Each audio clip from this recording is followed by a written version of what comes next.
So in order for this backpack of life to resonate and to make sense, what I need you to do is for the next hour to be able to set aside any preconceived thoughts, notions, kind of like beliefs that you have of a lot of the stories you're holding on to. Okay. And I'm not saying if they're right or wrong or true or false. That's none of my business. I don't even know you. However, just be willing to set them aside just to be able to experience the possibility of what's available through this exercise. Okay. So before I get into the backpack, how do we know what's real in life, right? As human beings, how do we know what's real? What's our, what tells us, to our deepest sense what's real? Some people say, well, Parham, our senses are a good gateway and give us access to reality. So if I see something, it must be real, right? But I also question that, because let's say all these people watching this right now, we're all walking in a big intersection, right? A big intersection. Some north, some south, some east, some west, away from each other. And everyone's walking away from the intersection. And all of a sudden we hear a loud screeching sound. And what human beings do when they hear loud screeching sound is they turn around as fast as they can to the sound. And we see two cars collide, right? And in that collision, someone comes and tells us, everyone stop exactly where you are, freeze exactly where you are, right? So everyone's at different sides of this intersection, stopped completely where they are. And a cop comes by with a clipboard and says, ma'am, sir, please tell me exactly what you saw, right? Tell me exactly from your perspective what you saw. And you tell, I saw this car come down at this speed and this angle and they hit, and this car was this color and this car was this color. And you kind of share your perspective, what you saw. And they go to the next person, the next person, the next person, the next person. Let's say there's about 20 people that they do this police report with. How many versions of the police report is there going to be? As many people as there is, so 20 people. There's 20 versions of the same car accident. And who's right? Well, everyone's right in their own way. They told the cop what they saw. And who's wrong? Well, everyone in their own way, because it's not going to match each other's. For the most part, everyone's going to have a unique eyesight based on their perspective. So not necessarily what we see is true. It's only true to us from the perspective we're in.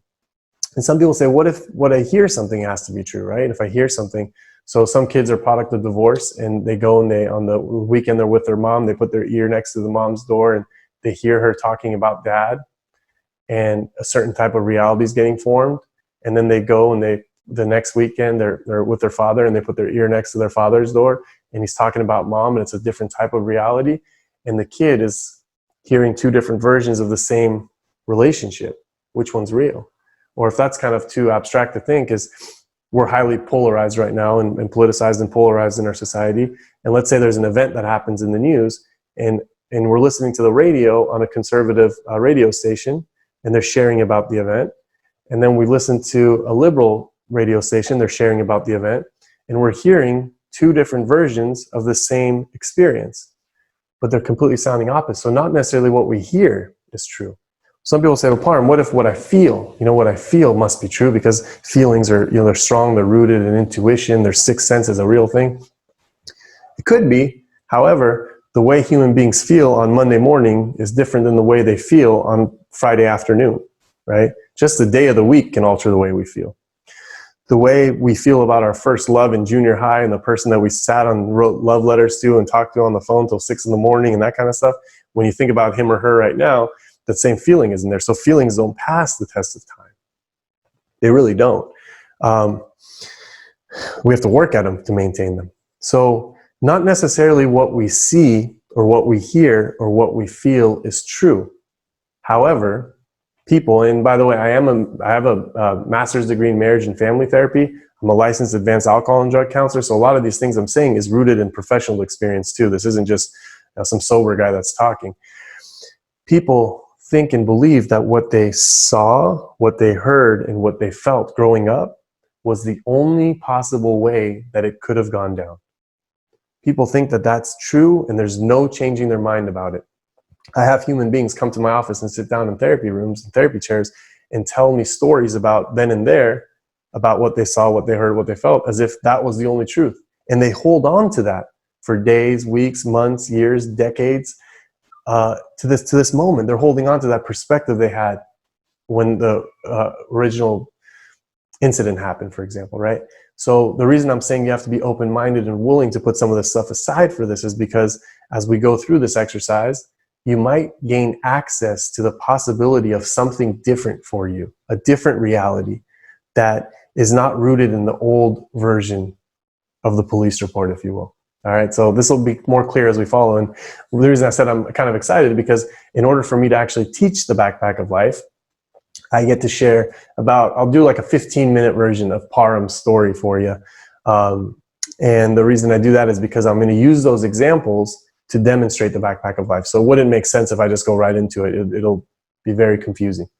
However, when we get to that point, you can substitute your own examples of your life for the backpack, and you won't need mine anymore. So let's get to it.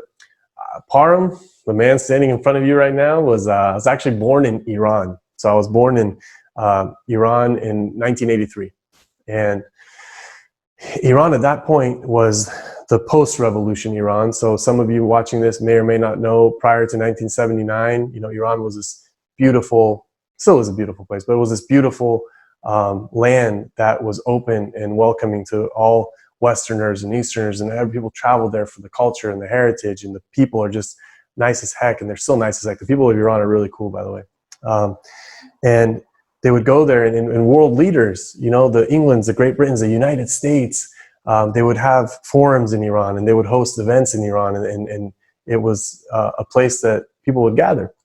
Well, in 1979, unfortunately, there was an Islamic revolution that put the country upside its head, and it went 0 to 100 real quick. And a lot of people that had the ability to leave the country were trying to get out as fast as they could. They started to immigrate out of the country.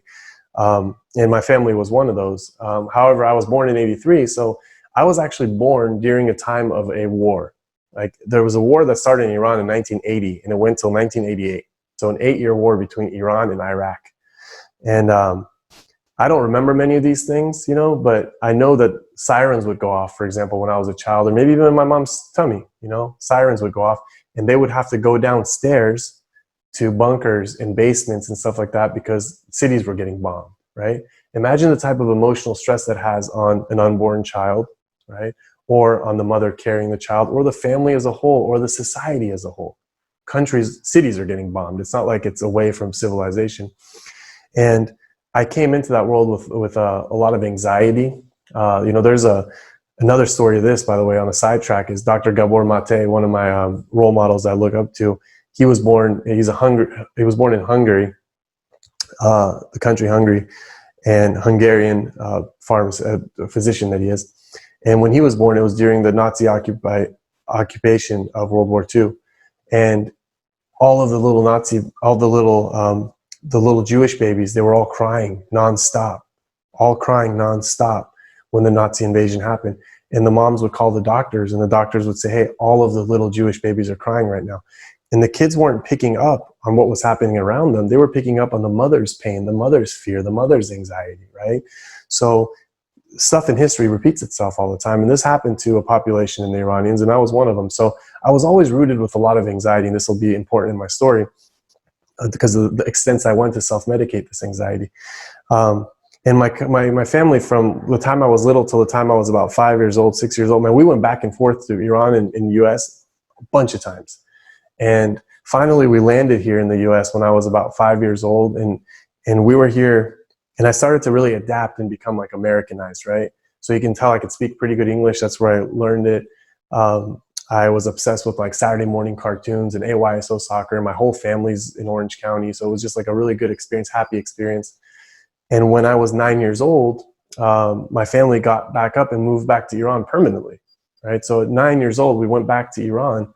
And I remember that was a big monumental moment in my life because I felt like the rug was kind of pulled underneath me because I was so used to living here and I was so happy here.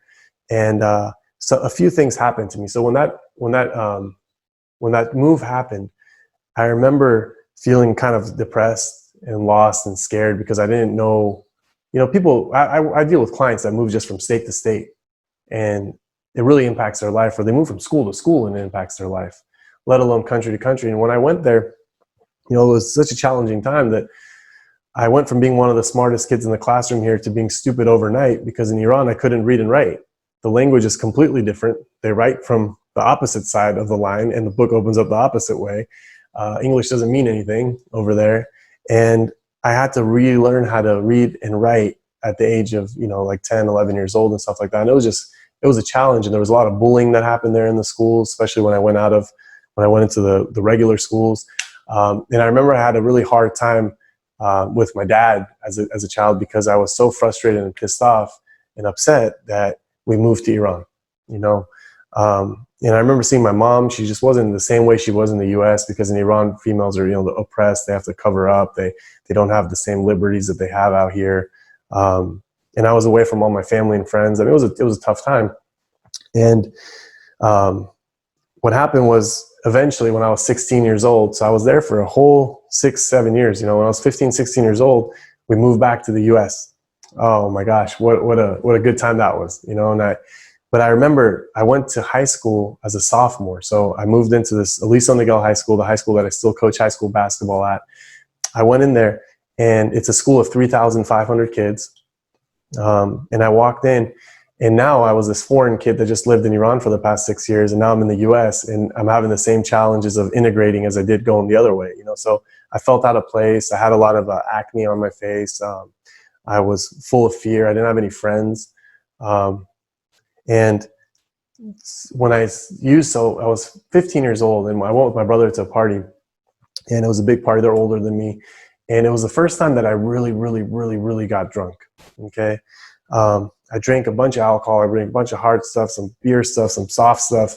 And it was the first time in all of this anxiety driven life that I was able to just laugh in a crowd, that I was able to just walk up to people and just crack jokes, that I was able to look at people in the eye, that I was able to feel free, rid of anxiety.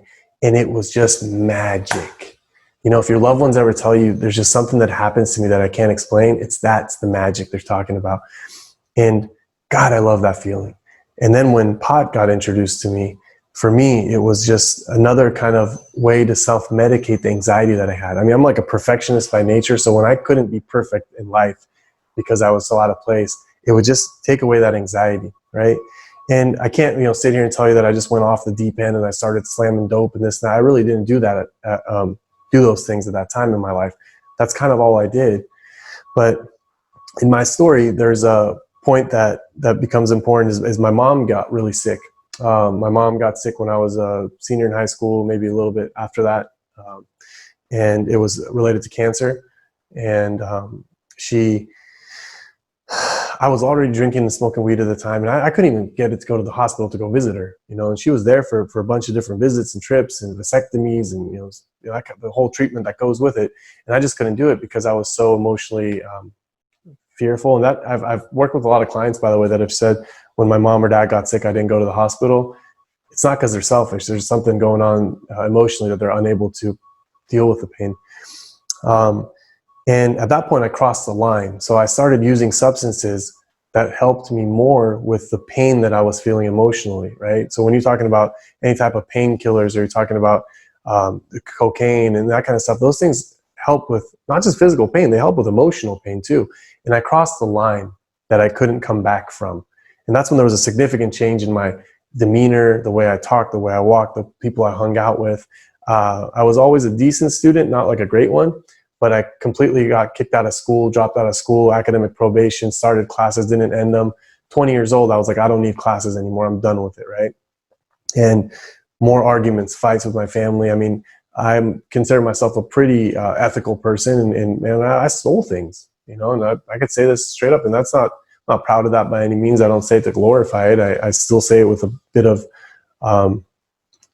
shame attached to it, that I stole things from people that wanted nothing more to do than to help me, and it's just, that's what happens with addiction. We lose sight of our connection to ourselves.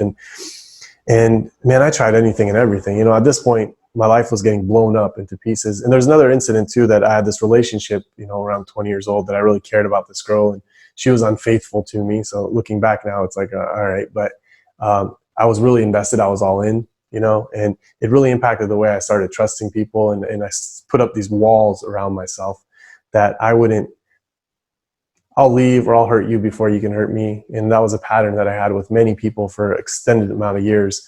And it was another thing that I'll talk about with the backpack, you know, the impact that has on us. So what I did with my backpack, I said, well, I'm a college dropout. My family's really pissed off at me. They don't want to talk to me. I'm just going to get up and I'm going to move, right? So I got up and I moved to this place called Carbondale, Illinois. It's this town 7 miles long. I really wanted to go get a new start. But, you know, I learned this thing later on that everywhere you go in life, there you are. So I carried myself with me to Carbondale, Illinois. I have a cousin there that he welcomed me with open arms, and he wanted nothing more than to help me. He's a really healthy guy. And I remember the first night there, I borrowed his car and I went to this place called Show Me's. It's kind of like a bar, like a Hooters. And you go in there and you sit down, and I said, well, I'm not going to do drugs here, you know, so I'm just going to drink. So I got a vodka pineapple and I got another one. And I eventually asked the girl working there if she knows anybody that has drugs. And she introduced me to a few people. And before you know it, I was surrounded with a table of the people, places, and things that I just left thousands of miles away from. Because everywhere you go, there you are. And it was a miserable catastrophe over there. Lasted a few months before I reached out to my mom, who we were not on good terms at that point, and asked her for help to get back. You know, barely made it back. And then I went on another one, man. Another sick, just really bad time there. Those few months were the worst. And, you know, they were trying to send me to psychologists and psychiatrists, and they were trying to, you know, get me to all these treatments and stuff like that. But there was just some resistance that I had. You know, I didn't want to give up what I had with drugs and alcohol, because what I was getting from it, the pain relief, the anxiety, the feeling okay, the feeling comfortable, my self-esteem boost, all that kind of stuff, it was worth it to me, to be honest. You know, the cost analysis was still favoring continued use. And I remember this I also abused anabolic steroids to the point that I had surgeries because of complications for it. I used them all the time. I used them inappropriately. I kept getting bigger and bigger and bigger and bigger. But when you're using anabolic steroids and you're drinking, you know, a fifth of vodka on a daily basis, and you are engaging with cocaine use, you know, frequently, and taking pills wherever, that, it starts to have an impact on the human liver. And I remember going to this addiction psychiatrist specialist, and he did some blood work on me. He looked at me and said, son, he's like, at your age, your liver looks like a 40-year-old man that's been drinking every day. He said, I strongly suggest you stop, because I was starting to have blood, you know, I was experiencing blood loss in different places.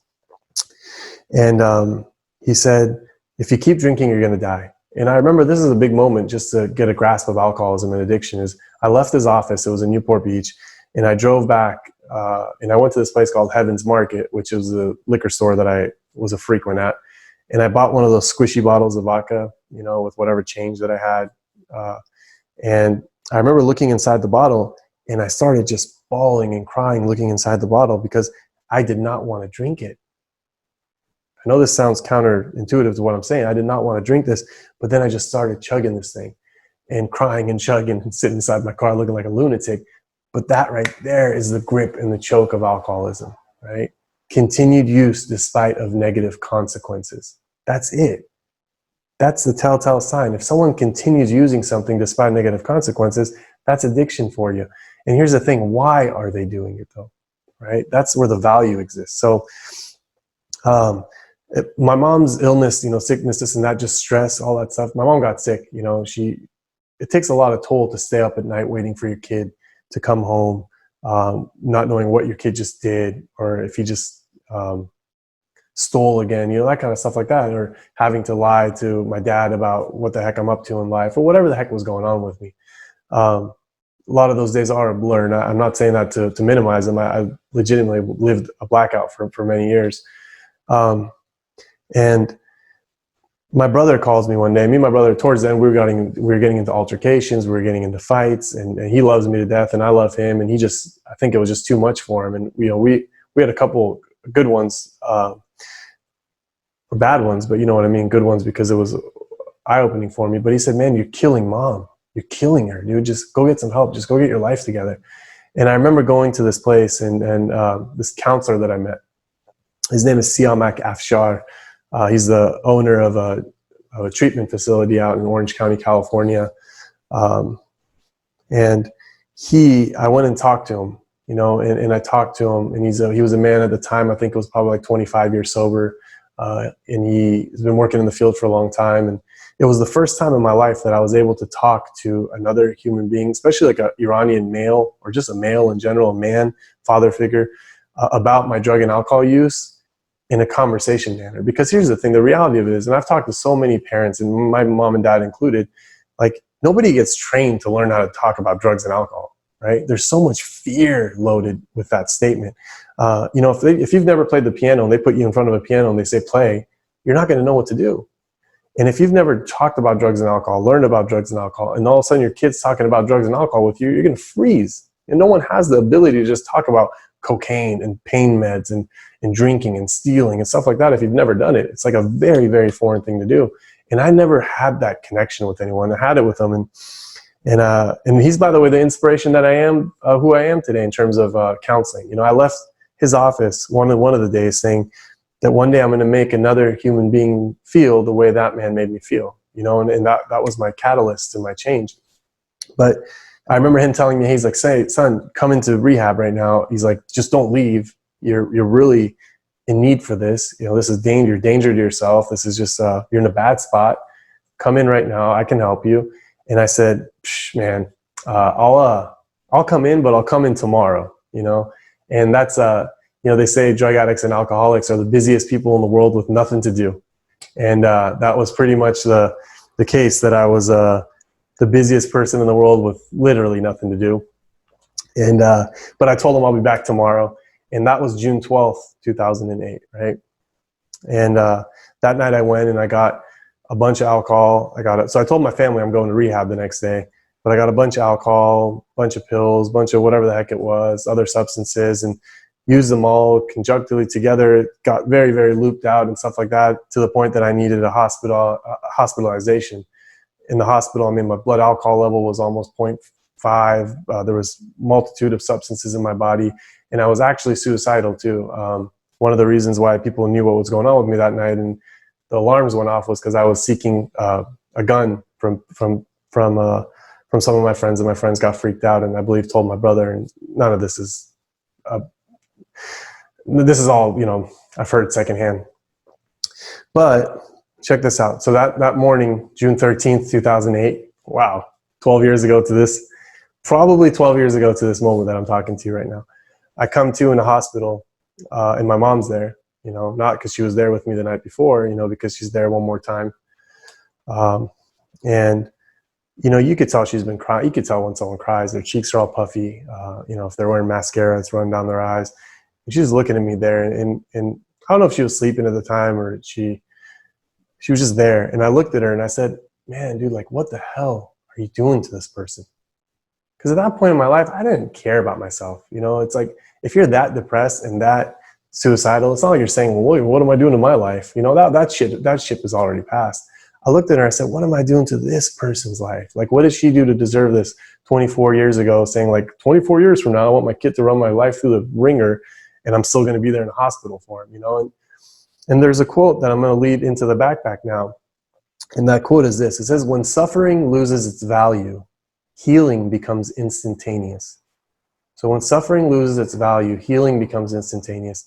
And it's safe to say that there was a lot of things in my life that I was suffering from. And I was holding on to those things, and I was right about those things for years and years and years, and sometimes even decades, right?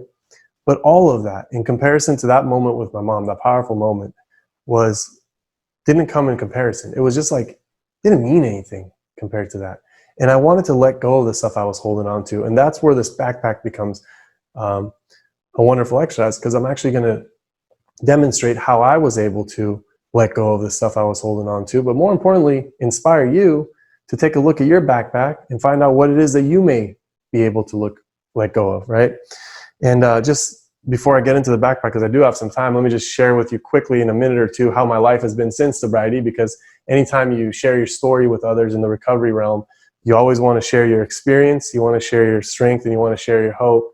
And you do that through saying what it was like, what happened, and what it's like now. So I've shared with you what it was like and what happened. And what it's like now is this, is, you know, I went to rehab, you know, the same gentleman, New Life Treatment Center. Back then it was in Irvine, but he's in Yorba Linda now. Wonderful man, very strong family program. And I got to work. I started getting really active in 12-step groups. And I made a commitment to stop taking anabolic steroids also, and I haven't taken any of those since I've been clean and sober. And started to really work on a lot of stuff that I was going through. And so my biggest accomplishment, I'd say, in my recovery, my sobriety, in terms of on a personal level, was when I was about 30 days sober. I went to my old high school. So I was a varsity basketball player. That's another thing that really helped me in high school. But once I got caught up with addiction and I dropped out of school, when I was 30 days sober, I went back to my old high school coach, Coach Barnett, and I asked him if there's anything I can do for the program, because I'm trying to be of service and trying to be help the community out.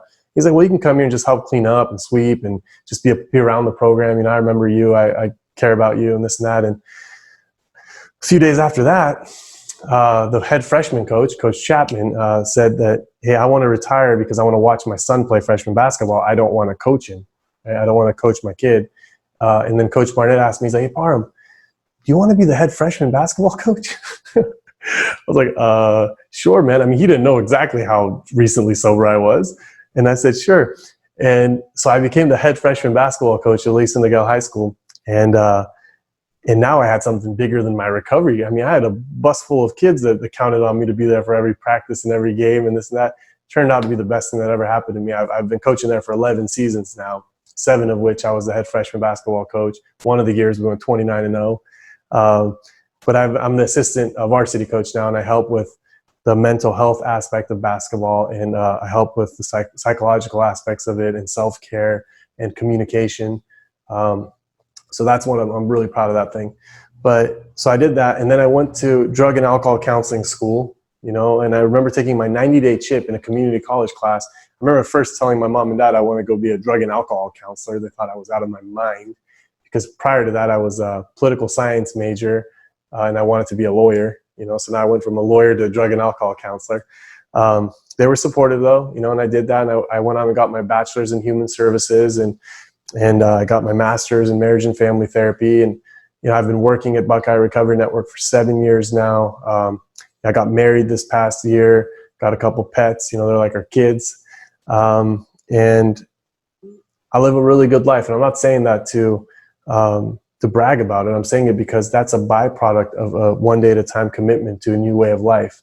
That all started with being open-minded enough to let go of the things I was holding on to, right? So without any further ado, again, this backpack of life is normally done in a large room setting that I walk around and pace a lot. So I feel like I'm a little caged right now, but I could do this. So and if there's really loud sounds with the microphone, I'm sorry. It's the first time doing it with the microphone also. All right, my friends. So the backpack of life is this. Every single one of us watching this video right now, right? We all have a backpack on our backs. Everyone that's born into this world is born with a backpack on, right? Every new kid just pop backpack on. And you also have one too. And the younger human beings they tend to have a different backpack versus the older they are. So if you ever go, you know, drop off your kid at a school, or just kind of watch a sporting event, you know, with kids playing soccer or something like that, or, you know, through the movies, you know, you're watching like a Kindergarten Cop or something like that. You watch the kids and they're just so full of life and so full of vitality and energy. And they're just high-fiving each other, playing creative games, doing all that kind of stuff, because the backpack that they're holding on to doesn't have that much stuff in it, right? Now, some of them might, and you always see them like in the corners, just kind of, they're going through, because they're actually going through stuff, man. My heart goes out to those kids that they don't have the same enthusiasm and zest as other kids, you know, to go experience their childhood. But for the most part, they're like that. And mine was the same way. Remember, I shared with you, I love the US, I love Saturday morning cartoons, I love the AYSO soccer, I love being a little American kid, and this and that. And then we went to Iran. So when we went to Iran, which, well, I'm going to use this as, you know, the airplane went up in the air, left LAX, and it landed in Iran's airport. And that next morning, some stuff happened, right? And here's what happened. So Iran went into my backpack. And the next morning, when I got up out of bed, all of a sudden it was like, whoa, it's a little bit heavier, right? It just doesn't feel the same. It's, what the heck's going on, right? And also the thing that happened was, before that, my view of the world was pretty, it was what it was. I saw the world for what it was. But after that, I had this new lens on my eye, that the way I viewed the world from now on was life wasn't fair. And also my dad was selfish, right? So life isn't fair and my dad's selfish. And everything I would view, the other side of it, would project that back to me, right? And what happens here is this, so now, but kids are resilient, so I figured out a way to deal with this weight. So if you think about your life and some things that you experienced in life or your children have experienced in life, you know that it was tough for them for a while, but they're able to like manage it, right? And I was able to manage it and went through and learned how to read and write Farsi and got used to it and just lived my little life over there. And then we came back to the US, right? So this is why I shared my story, because now I could do this pretty fast. Is this one right here, this Super Kitty Couch Saver, is we got this spray for the couch so the cat doesn't go crazy with it. But regardless, this spray is my mom's is cancer. And when she got sick, that was a weight that I did not know how to handle, right? So that went in there, and now we got this weight in there. And now it's in my bag with the other stuff. And as I get up, it's like, whoa, oh my gosh, this is too heavy. I can't handle this, right?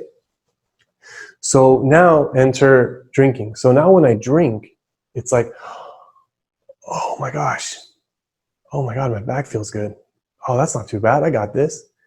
And every morning, if I wake up again, the weight's there again, and it's like I drink, and it's, oh my God, that's the magic that your loved ones, or maybe even yourself, can relate to when it comes to drugs and alcohol. And sometimes it's like I smoke something, and it's like, oh, okay, no anxiety, I'm good. Nothing's gonna happen to my mom. I'm fine. Just push it aside, push it aside, push it aside. And the last one that I had here was that individual that I said was unfaithful, right? We'll put that green juice in there. Gotta have green juice every day, my friends. And this, so now it's like, oh my gosh, this is way too heavy. And so now drinking, people drink, and it's like, it doesn't do anything. So then they'll take other stuff, right? They'll take other stuff. They'll take other stuff. And it's, so alcoholism and addiction becomes a form, a way to deal with a lot of the baggage, emotional pain we're holding on to. Now, this talk that I'm doing is not just for the addicts, alcoholics, my friends, all right? Check this out. You might say, well, I've had things happen to me. I didn't have to drink or use alcohol. Fair enough. And there's a lot of people, by the way, that fall in that category. However, people deal with their baggage in different ways. So check this one out. Some people, their baggage becomes so heavy, right? Really watch this. Their baggage becomes so heavy that they just go seeking around anyone in life and just holding on to them. And they just balance like this together, right? And those are those toxic codependent relationships. And what happens in those relationships, when one person leaves, the other person falls flat on their back, and they go seek another one to deal with their backpack. Some people, the weight becomes so much, right? Their weight so much that they just eat and eat and eat and eat and eat and create a balance for themselves. The emotional eating, which I've talked about, is like a drug. Some people, their weight becomes so much that they just start getting bigger and bigger and bigger with weights, with steroids, with physical stuff, right? Some people, their weight becomes so much they put their bag aside and they just work for 20 hours, workaholism.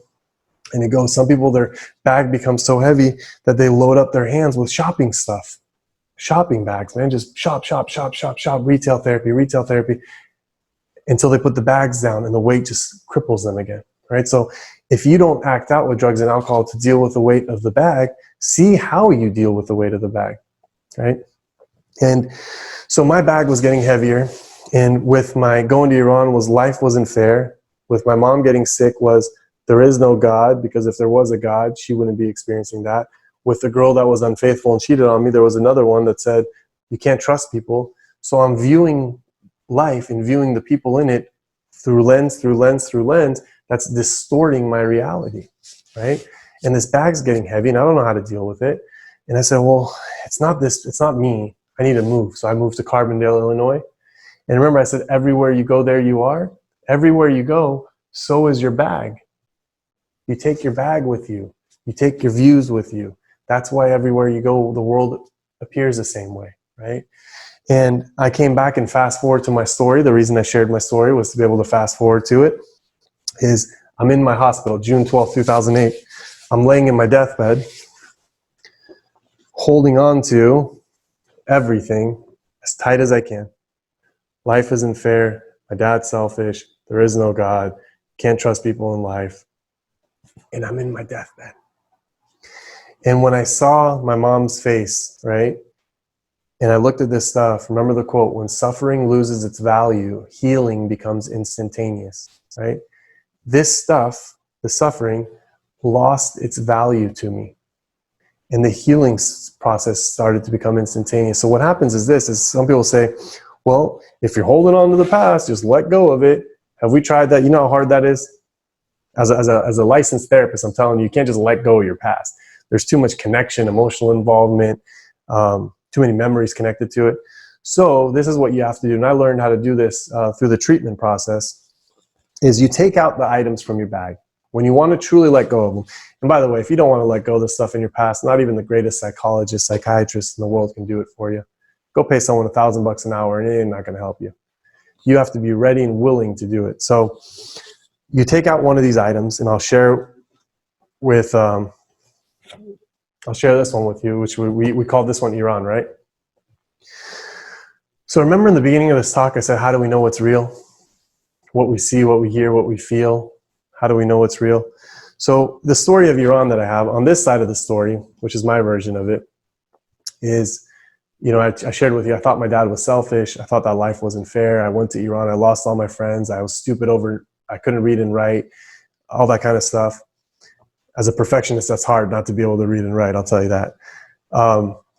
But once I got into the treatment world and I wanted to let go of this, so prior to that, I would not let go of this no matter what. You couldn't pay me to let go of this, because holding on to this allowed me to justify and rationalize every drink I took, every pill I took, every punch I threw, every door I slammed, every class I registered to and withdrawed, every lie I told. This was magic to me, right?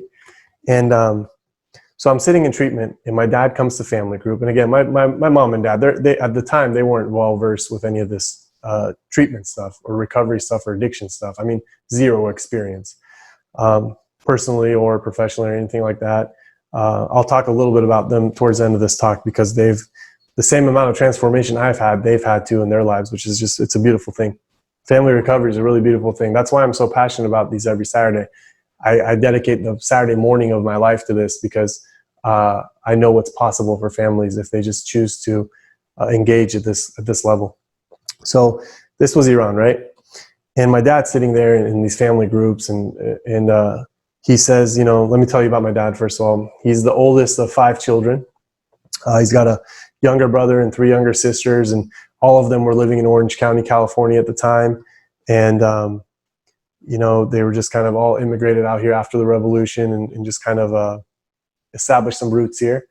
And my dad, you know, my grandfather, my dad's dad, was living in Iran. He never truly relocated to the U.S. He just wanted to stay in his home country, rightfully so.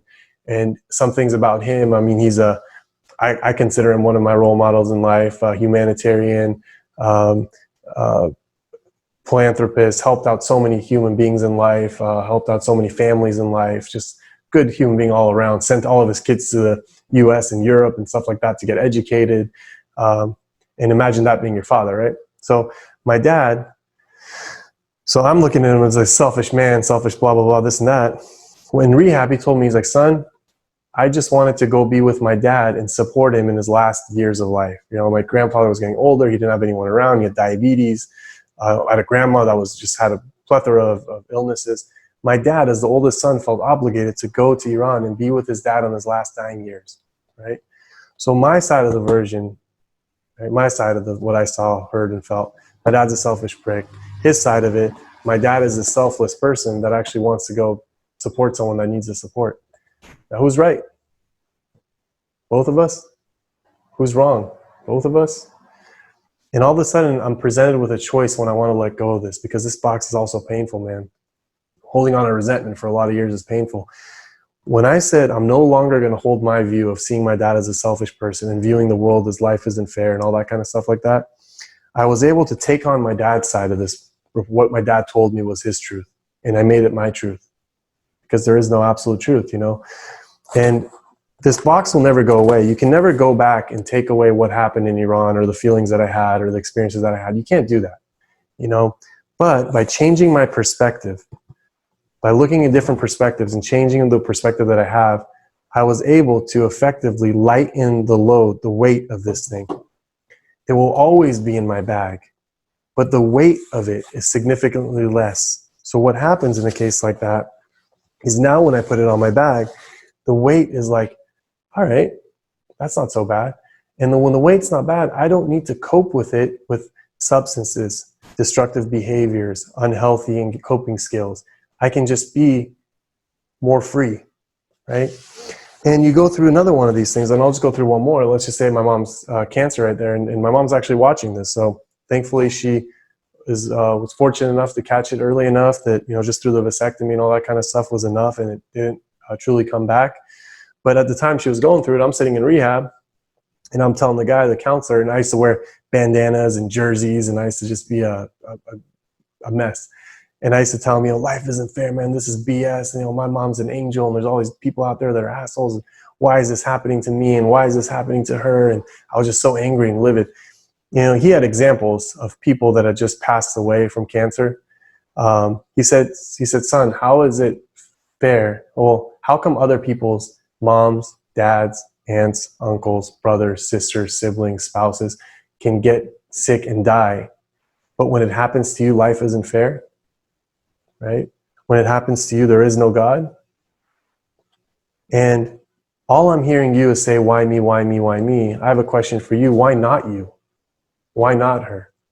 And I did not have an answer for that. And even though that didn't take away anything, that simple shift in perspective of why not my mom and why not me to go through this when other people also have to go through this was enough to change the weight of this and just spray it into the bag. So the smell is always there because life happens and we can't change it. But now the weight is significantly less, you know. And you do that with all of the things in your life that you're willing to let go of. You start exploring them from different things, because not what we heard, not what we saw, not what we felt in life is necessarily true. That's not always the case, by the way. But with many of these things, it's not true, because we experience them at a different perspective, a different time and place. I mean, how many things, have you ever talked to like a really young kid and you just listen to them, you know it's a kid talking, right? And you don't really give too much weight to what they're saying? Adults, when it comes to themselves, they put all their weight and all their trust and all their belief into things that they thought when they were kids themselves, of the people in their lives, the things they thought, the beliefs they had. It just doesn't make sense, you know? So as an adult, you look back and make the decision as an adult of what you want to hold on to, what beliefs, what thoughts. It's okay sometimes to change the story, the narrative, to get a different experience. It's okay to do that. And why is it important, my friends, to lighten the weight of this bag? There's a reason. Because when you get off this talk today, when you go on to do whatever you're going to do in life, life is going to sprinkle more things in it. Life's going to throw more things inside your bag. Right? Life is just going to throw more things inside your bag. And you don't know which one of those things it's going to be that's going to break your back. If you've ever seen a human being have a psychotic break without drugs and alcohol, it's because life just threw one more thing inside their bag and they couldn't handle it anymore. Psychological, emotional muscles just snap, right? And if that's the case, some of you are there, by the way, when you are dealing with a loved one that's on a life or death addiction treatment space, and maybe you have a parent, a mom, a dad in your life that's getting older, dementia, Alzheimer's, and you're just smushed in the middle of that. You know, the Oreo generation, just smushed in the middle of an aging parent and an addicted child. It's more important than ever to kind of look and see what's inside your bag. You know, it's the reason I share all this too is because this sounds a little dark, but just follow me to the end of it, and it's not. It's actually very inspiring and uplifting, okay? You can choose to hold on to everything the way you're holding on to it right now. You could close your computer after this, close your phone, and just say, you know what, that was a good talk. It was nice to hear Parham talk, and I'm okay with the way things are. And be right about everything that happened to you. Be right about everything you saw, everything you heard, everything you felt, and let it be. Or you can change the way you look at these things, change their size, change their weight, and be able to be more free. Because Wayne Dyer teaches us so beautifully, rest in peace, was when you change the way you look at things, the things you look at change. When you change the way you look at things, the things you look at change. So that's available for all of us to change the way we look at things, right? And here's why. On every man and woman's gravestone, tombstone, there are 3 pieces of significant information, okay? First piece is they put the day, the month, and the year that we come into this planet. So the day you were born, called your birthday, is engraved on that.